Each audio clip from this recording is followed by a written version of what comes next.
স্বার্থপর রে, বড়ই স্বার্থপর। বুকের মাঝে জায়গা দিলে যতন কইরা ভাঙ্গে রে অন্তর। মানুষ বড়ই স্বার্থপর রে, বড়ই স্বার্থপর।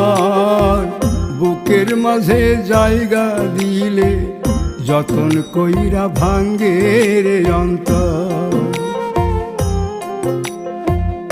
অচিনা এক জংলা পাখি যতন কইরা বুকে রাখছি, বুকের পাজর ভাঙ্গা সে যে সাজায় অন্যের ঘর রে, সাজায়